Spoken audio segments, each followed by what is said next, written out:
My name is Benjamin Tanger, also known as DJ Benji Rich, and I would like to welcome you to the first and beginning episode of Money Moves, Marketing, and Mindset, where we talk money moves, marketing, and your mindset to get you to the next level, to do what you need to do to have the best life that you can live for you and your family. And today I have my first guest, and I am excited. This has been a long time coming. She has things going on, I have things going on, and I finally just was like, you know what, I'm gonna start my podcast. And I called her, and she actually had a new product that she is going to launch. I'm gonna let her tell you guys more about that further inside the episode. But without further ado, I would like to further introduce Meghan Richard. Thank you for having me. How are you doing? I'm doing great. How are you? So yeah, I know her, of course, already. A brief background how I know her and met her. I would say 2.5, 3 years ago, we were on social media, and I was doing my t-shirt making business, and she has a hairline where she sells hair, and I think she had an event coming up, and she actually requested to get 10 shirts made from me, and I made her shirts, and the shirts went from us being friends, talking more on social media. She books me for any event she has. We kind of just went from a social media relationship to a good friendship. And when I need somebody to talk to or about business, this is the person I can talk to because she is very good with business. She has a good head on her shoulders. She's a very classy, beautiful young lady, as you guys can see. And I'll let her give you more detail about her business. How you doing this afternoon? I'm doing great. Oh, it really did. It's this morning. Yeah, so, right.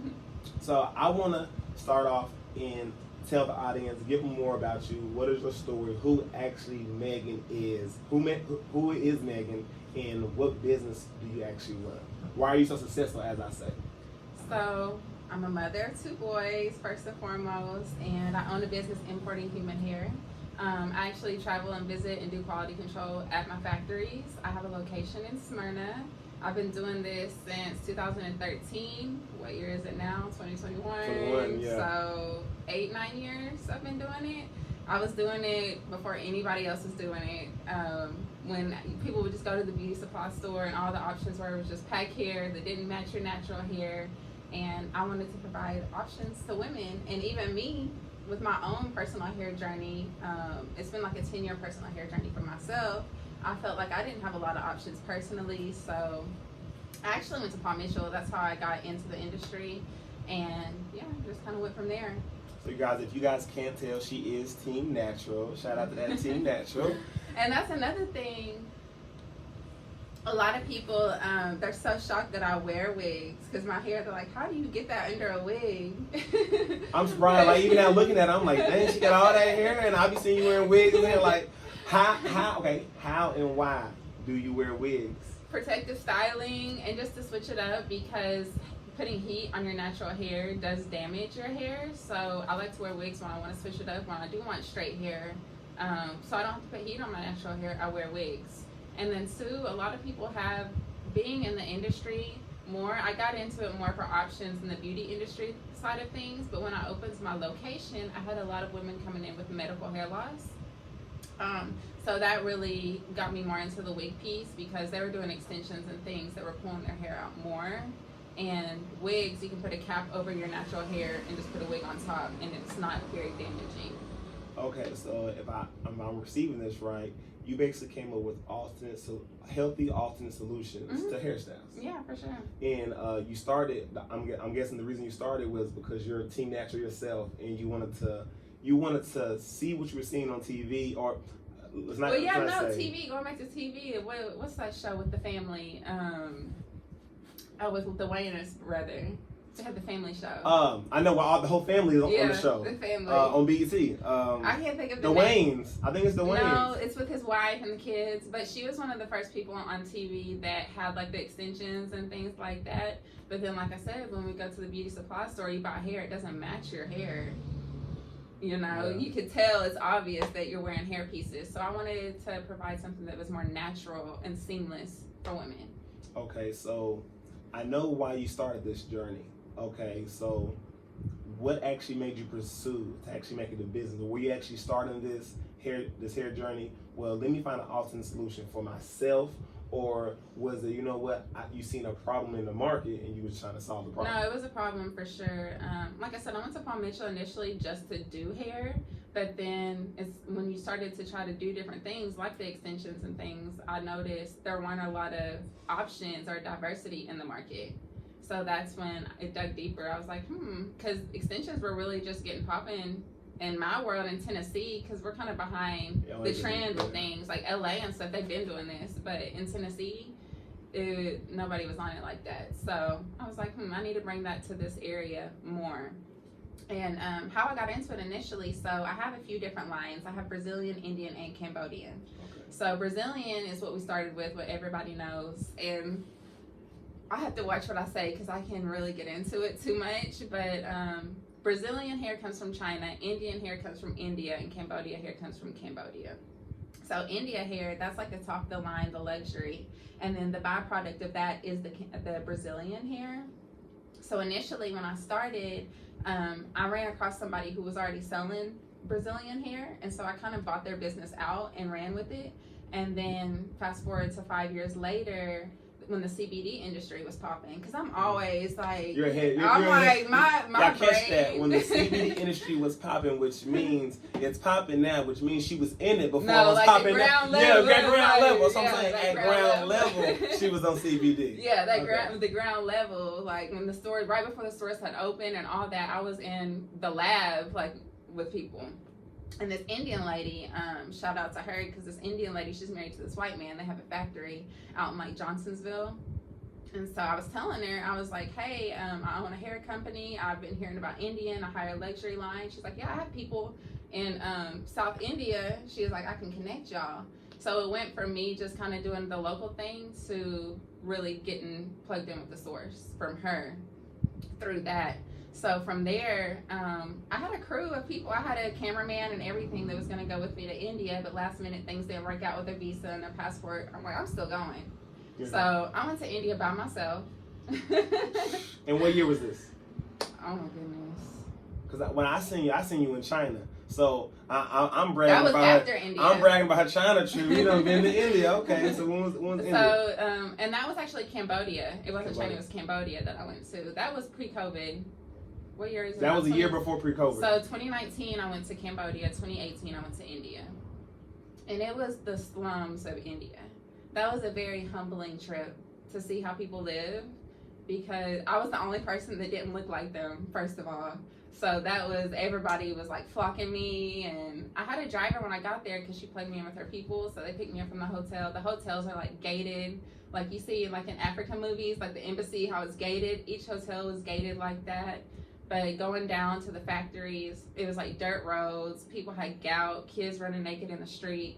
Like it was real out there. Yeah, this is serious. So let me just give you a little briefing. So this right now, this is Money Moves Marketing and Mindset. We have Meghan Richard with us, you guys. Let me catch you up. For the last 9 years, she has been 8 to 9 years. She has been selling hair. She's recently, right now, she is in Smyrna. She sells hair out of her storefront in Smyrna. So basically, you got you women out there that are selling hair and lashes. You can do this also. She started from selling hair to building up to selling enough hair to be able to get a storefront. And I'm guessing that's a lot of hair she's selling to get to where she is now. And which brings us to our next topic, which is going to be marketing, which one thing I can say she touched briefly on even now. You know, it wasn't even about the marketing. She was looking for ways to solve the problem with people having alternate ways to do their hair and still want to keep their natural hair and not applying heat and damaging their actual natural hair. Correct? Yeah, for sure. Yeah. So, and her, the thing that stuck out to me, what she said 2 minutes ago, she mentioned quality control. So let's start with that when it comes to marketing. So I'm guessing that was the number one marketing tactic. That was quality control, right? Quality of the black hair. And before even the marketing point, a lot of people sell hair and they get on AliExpress, things like that, but you don't know where the hair is coming from. I've learned that, people are out here scalping people, dead bodies. They collect hair any way they can get it. So when you're getting this hair real cheap, just off of anywhere, you don't know where it's coming from. So that's another reason I wanted to go to the source and make sure, because you hear about sweat factories and things like that. I wanted to make sure that wasn't going on with my product. So shopping with me and knows that you're not supporting anything like unethical like that. That's quality right there, you guys, because I'm not even gonna lie, I actually have a hair vendor list and I tested out the hair, touched it, ordered it, but now that she's saying it from this standpoint, it's actually giving me another reason to look at. I might wanna, before I put the vendor list on anything, I'm gonna actually write the mask to make sure they ain't cutting no animals' hair, no dead bodies. So and we can work, because I'm actually working, we'll get to that later, but I'm gonna be selling my vendor soon. Look at that. I don't have a vendor list. I have a few select plugs that I really work with that are very verified, authenticated. But when you're quality, you don't need to have a vendor list. You have your quality people, because I do e-com, even I do mass influence media, and I actually have clients that I market for, and we all have our target market or our target item that we're trying to do. After I have found my item and it's not having any defect, the quality. Because it takes time too. The time you put into it, you weed that out. Yeah, for sure. I ain't gonna lie. I done had refunds. I had to reimburse people. Shipping times done been crazy. Yeah, you lose money. And that's what people get. Like, you get to charge what you charge because you put the time in. You've lost the money, to get to where you are. So people see your prices, but know that you're getting something that is invested in. Okay, so what was your biggest failure? What was your biggest failure with selling hair? And what would you tell your younger self if you were starting off back in 2012? All the girls you see right now, you see all these girls starting hairlines and lashes. What would you tell them that are watching this? Because those are the ones watching. Definitely seek an advisor. Don't just jump out there. Try to work together, because everybody tries to start their own thing by themselves. It's work together with people. Even in school, I started at Paul Mitchell, and I have a lot of connections from then still. It's network with the people you're around now and build relationships and work together with people. Because I kind of jumped out and started by myself at the time because nobody else was really doing it, so I had to. I bought a ton of inventory, not knowing what would sell, what wouldn't sell. So, on the back end, I ended up doing sales, getting rid of stuff. But it takes time to figure it out by yourself, and you can lose a lot of money, for sure. How much money would you say you lost during this journey? And it's not lost because she learned. Us entrepreneurs, we don't take L's. We take learning lessons. We never lose. It's always a greater good or greater reason of why you went through what you went through. So what was your biggest financial loss, whether it being a package lost in the mail and they don't want to insure it? It's hard to say because it's not just at one time. Throughout you have losses here and up and down. So but when I do place orders, I'm placing $20,000-$30,000 orders. So I can tell you right there, when I first did that, jumping out the gate, $20,000 and only $10,000 is selling right off the bat. But then you do sales to kind of at least recoup. So, yeah. So okay, what made you spend that amount of money? And the reason why I'm saying that is because, hey, you guys, you'll see that I sell a lot of vendor lists, and some of my stuff comes from China, some from Brazil. I spent over. I put it on there. I spent over $45,000. I put a screenshot on one account and $60,000 on another account for doing the buses, all my inventory from Alibaba, and I had spent so much money. I was spending in the beginning 1,000 here, 2,000 here, 10,000 here. I gradually got to the most amount that I've spent at one time on Alibaba was 15 grand, But it wasn't nerve-wracking, and the reason why it wasn't nerve-wracking because I had spent so much money on Alibaba. I believe in Alibaba. I'm an advocate for Alibaba.com. I'm gonna put that up. Yeah. They can sponsor you. Yeah, Alibaba, I support you. You know what I mean? I'm about some stock in Alibaba. The reason I won, you're a winner with the hair, and the reason I'm a winner in the food truck industry with these China food trucks is because they've been seeing these China food trucks. Oh, they're $4,000-$5,000, but nobody. But not in this area. But not in this area, you know what I mean? So we never thought that these China food trucks were real, and they are $4,000 and $5,000. They don't include shipping, your taxes, right, your US customs, your ISC fees, the filing, the brokers. You know what I'm talking right about. All the stuff they don't tell you. Because on Alibaba, their job is to be the manufacturer and sell your product. Mm-hmm. Their job is not to help you import it. Besides with the shipping with UPS, DHL, mm-hmm, besides that, it's not their job to help you import it. So I wasn't afraid to drop the money. And I did lose a lot of money with Alibaba when I did the food trucks. But I became the first importer in America to import these food trucks because of it. You're watching me on YouTube because of me putting the information on YouTube. You know what I mean? The content. So, what made you drop 15 grand? Well, like How'd I you said, feel? I kind of bought somebody's business out and I sold out, just kind of testing the market and playing with prices. I didn't really know their initial investment because I bought them out. So when I re-upped, I went all in and I was like, okay, I sold out so I can re-up. But then again, I had to learn the market and learn what to buy. And you have to stay up on the latest trends. So what they were selling at the time and when I re-upped, it's like, okay, that's kind of phasing out, So. Okay. We have market research. How do you do market research on what's hot in the hair industry? For example, with e-com, I can literally go to Amazon and put in top selling, and I can find the 100 top selling items. So if it's top selling on here, I can take this item, find it on AliExpress, create a website, and then run ads to it and add $20, $30 on top of it, and I can sell that same product. That's how I can do product research on any product, or even something called Ad Spy. You guys, I'll put that in here in my affiliate link. Ad Spy, I can literally put in hair, and all the ads that are running that are hair, I can see, and literally I would go to your website, make sure my website is good, coincide with your website, make sure my ads are good, redo the content, and run my ads because I know this creative and this caption is already working. You don't reinvent the wheel. So in the hair industry, how do you find trending products, or I guess that new hair thing, it goes from lace fronts to this to that, like how do you find that new thing before it comes out in the hair industry? Well, like I said, my vendors are really good about it, and me just doing the ground research. Like, there's a lot of hair loss clinics too. Like on the Caucasian side of the hair industry, they're so far advanced, which is crazy. Because like I said, Hollywood and stuff like that, but there's medical hair loss clinics that actually do toupees and things like that. So just doing research and researching people in the area who even sold hair or need hair suppliers, getting into places like that, and I was like, wow, there's pieces I didn't even know about, like with the toupees and like the seamless stuff like that.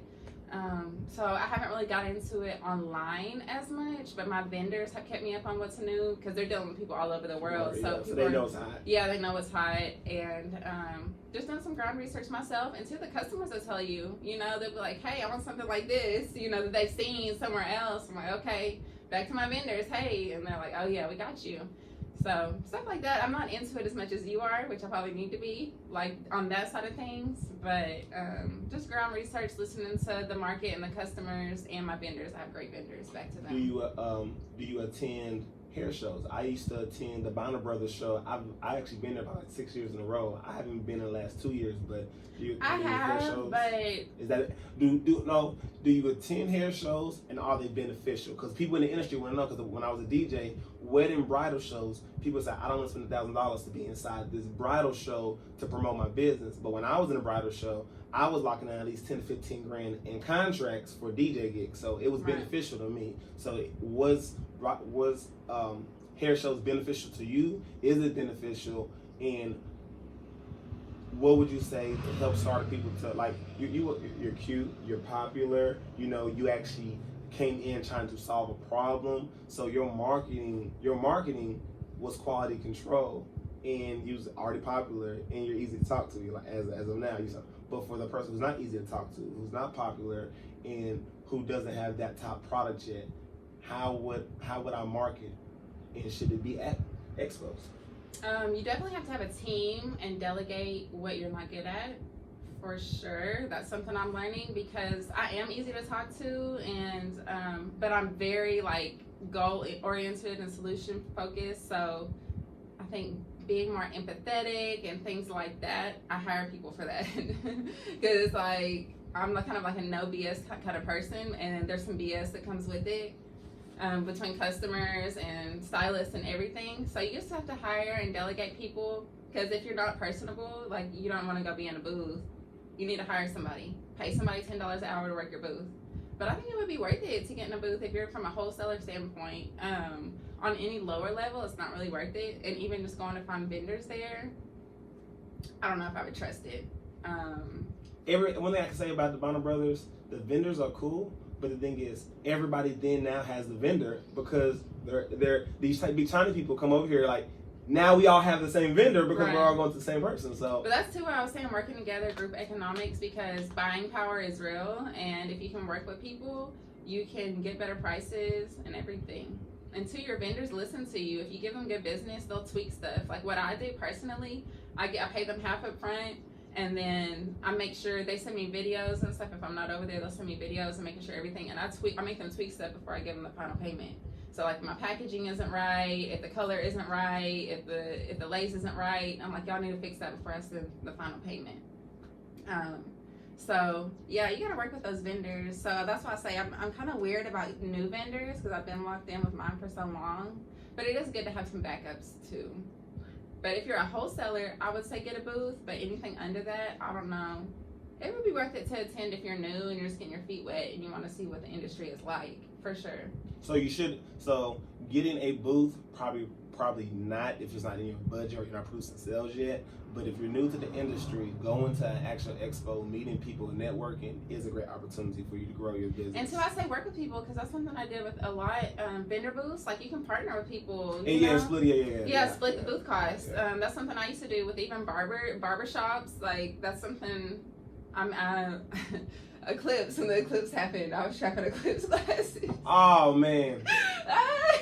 So I had ran out and I was looking for some more because I was getting them free at first, and then you can't get them free anymore. I was getting them for free, selling them, and then I couldn't find them anymore. So this barbershop, there were some people posted up in there selling them, and so I had went and tried to buy them out of glasses to sell them, but we ended up doing booths and stuff together later down the road. network relationship. Right, because MTSU has a great event called Meet Murfreesboro. You know about that event? I've heard about it. It's like the new people coming into town from all over starting school, and it's like they're meeting the businesses in Murfreesboro. So, When is this? I think it's in the spring. It's when the semester starts. But it's a great event to do. But that's the one that I did with them. I was like, there's this event coming up. We both do hair. It's different types of hair, but let's split it and kind of do a booth together. So just little stuff like that. My homegirl, she does lashes. We've split booths. So there's a way if you're new to kind of cut costs and still get yourself out there.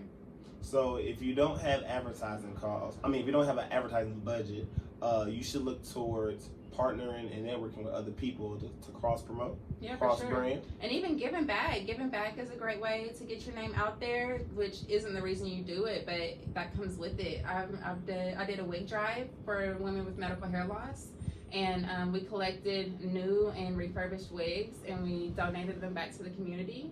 And so that was great. I networked with like 3 or 4 stylists to do that, and we had drop-off locations in each city, like Nashville, Smyrna, and Murfreesboro. And I just wanted to do that because so many women were coming in and like giving me heartfelt stories. I wanted to give back. But with that brought me a ton of customers, which I didn't expect. I was like, wow, I didn't expect, it touched people like that. But they're like, we're so grateful for what you did for my aunt or my granny. Like, we love the hair. So, there's so many ways. If you have a good heart and you're staying focused and working, like, it's going to come to you. I like that. And consistency. Consistency. You're great at consistency, so I commend you for that. Your numbers show that. But consistency, and then 2, paying attention to the market. I follow people like Maybelline, Chanel, Gucci, and I watch like their ad campaigns and stuff like that. And they have such clean, consistent marketing, which I really like. And they do campaigns, which I really like a lot too. Like they'll have a new product they're launching, and they do a campaign for that for like months on that one new product. One product. Yeah. So I pay attention to a lot of stuff like that too, as far as marketing goes. So if I was to start off selling hair today, how would I need to market my business? Start with the people you know. If you're doing hair, start with your clients, which a lot of people do.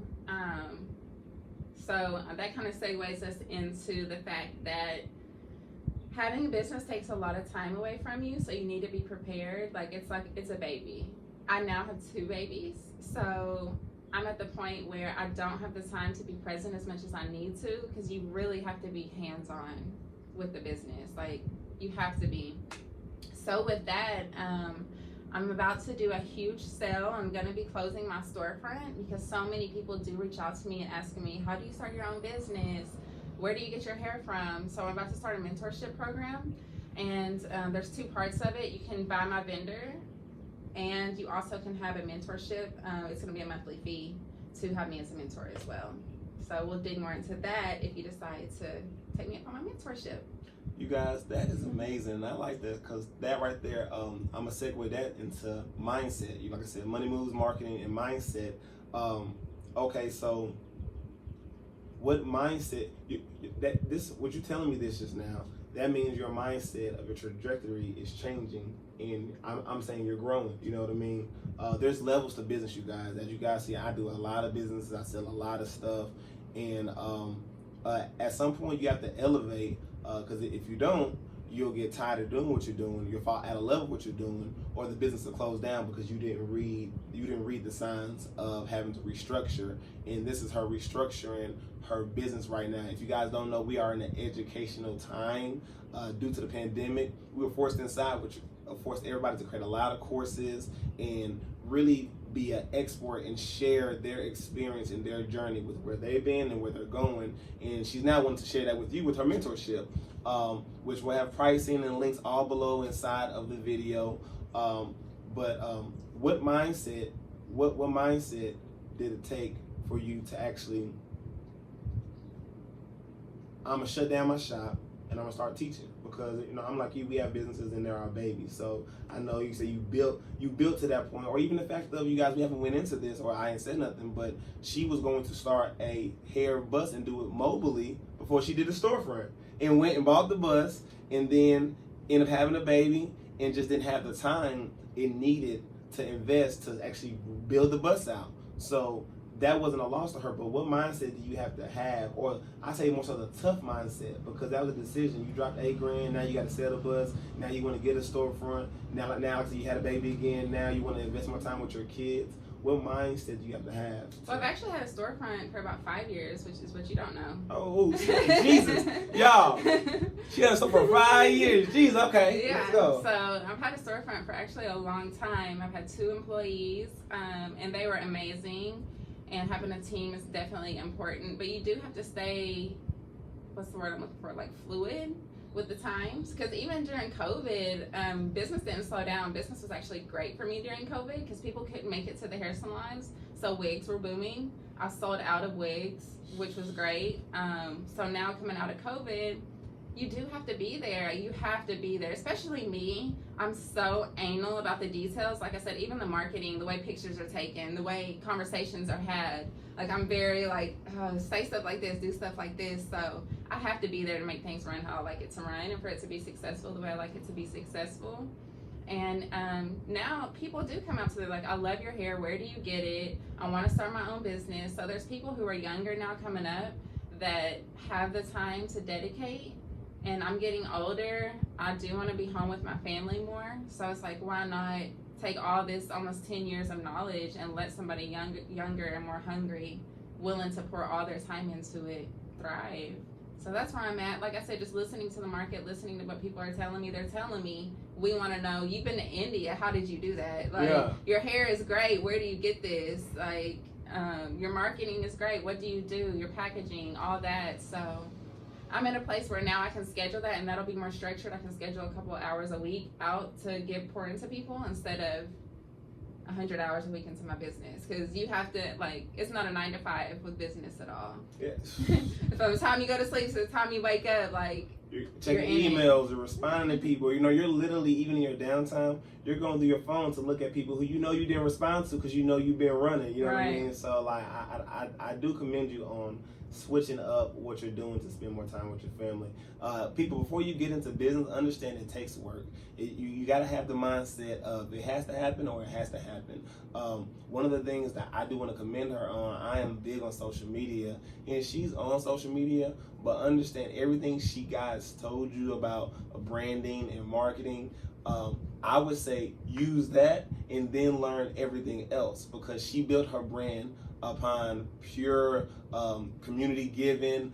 First start off with her friends, branding, packaging, quality control, the things that actually matter And she's big on social media, but she's not big on social media. This is why I want this video to explode for her, because she has these 10 years of experience. She's been to all these countries. But the thing is, in the time that we live in now, if you gotta don't put it in front of people. You gotta put it in front of people. Yeah. If you didn't document it, it didn't exist. Right. Like I seen it from your Insta story when she was out of town. But still, like, my cameraman didn't come. But the cameraman didn't come, so it didn't It was exist. me with my phone just taking snips. And then too, being in different countries, you have to be respectful because you are in the slums.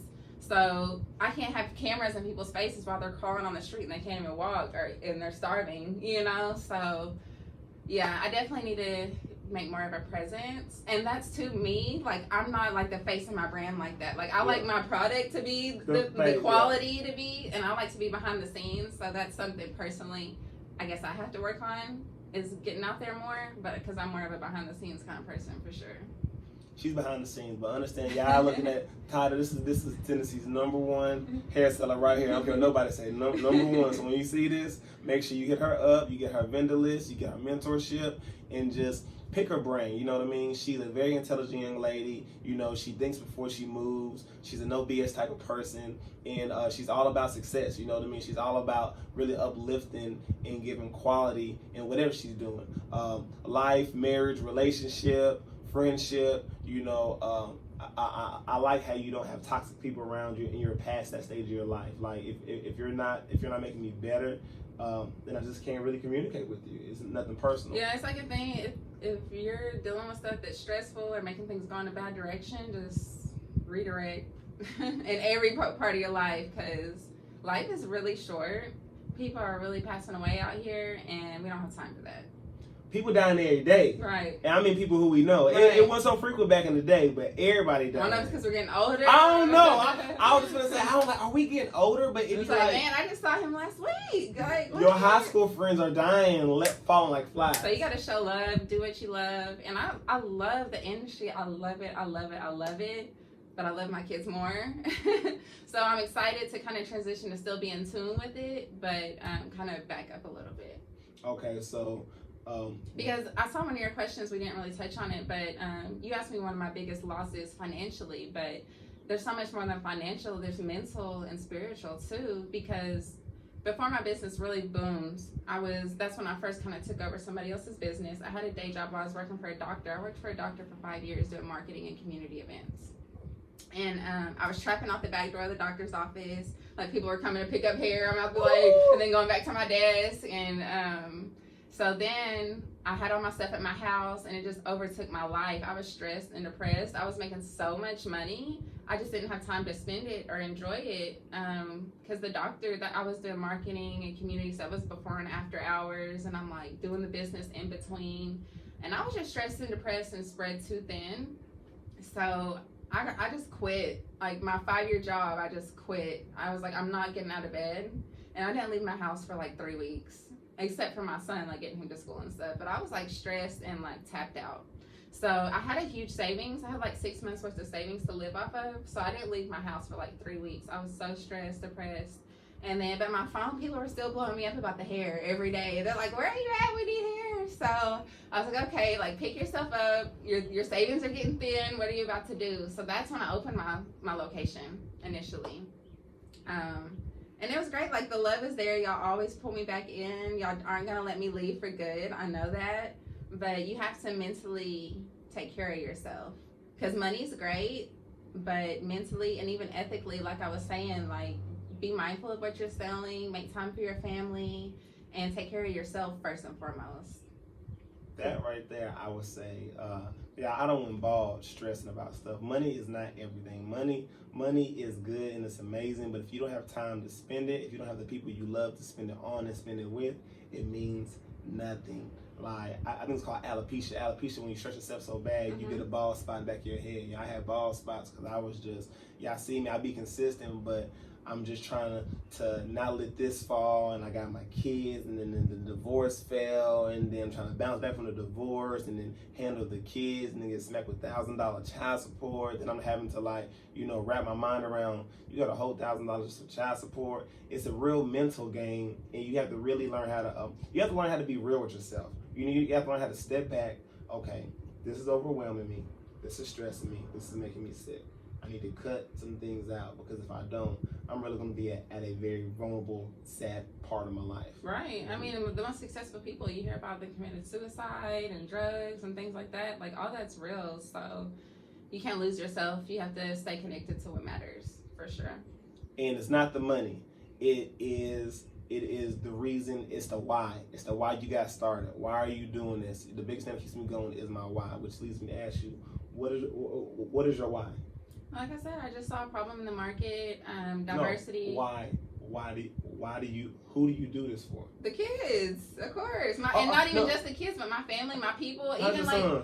how old? Yeah. I have an 8-year-old and a 9-month-old. Okay. So you had your son.